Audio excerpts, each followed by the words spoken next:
In this video, I'm going to start off with a fairly simple shelter, a Poncho lean-to shelter.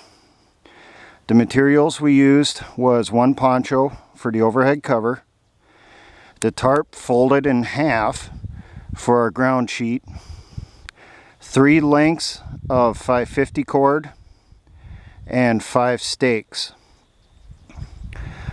Now if I would pull the front down a bit more on that top edge, it would provide better protection for the rain to keep it from going over the edge and down inside the shelter. I did leave my guy lines probably twice the length of what they need to be, so that I can,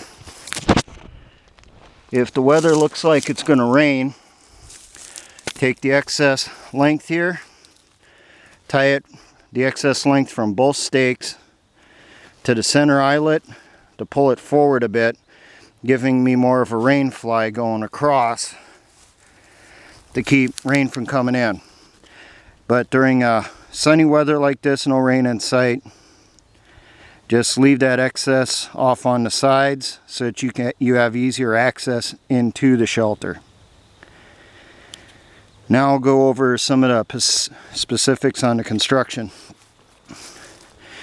We tied our ridge line about 3 to 3.5 feet up on trees on both sides.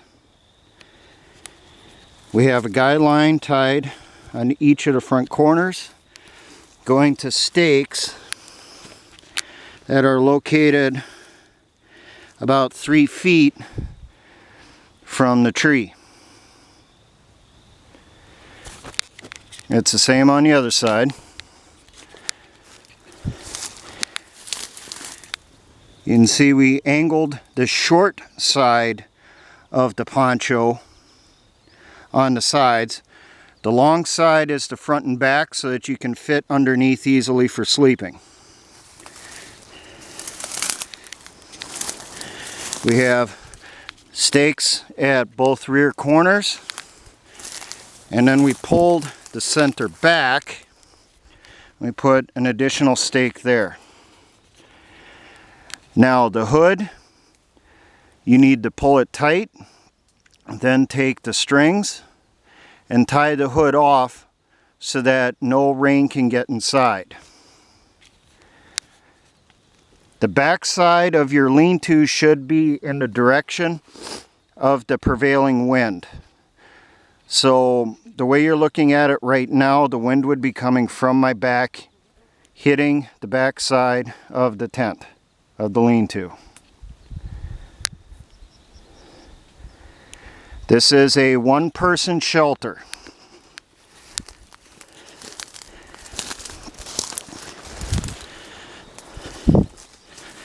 On the inside, as you see, we got the tarp, which is put down on the ground to keep your sleeping bag and you from getting wet should it rain.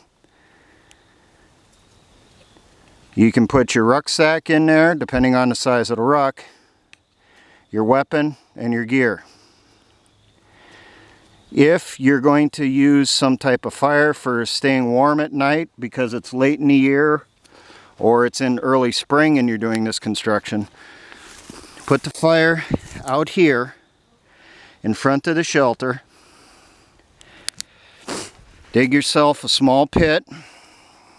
Clear the grass away, at least a foot from the edge of the pit. You're going to make a small wall out of green sticks. You're going to stack it behind the fire so that the fire is between you and the wall, and that wall would direct the heat into the shelter. But remember, most armies now do have thermals along with IRs. They have them for individual soldier use as well as on vehicles. So any heat will be detected from a fairly good distance away.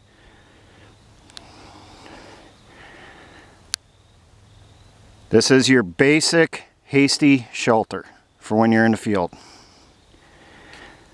Now, to all my engineer brothers in the Patriot and militia movement, always remember, essay ons.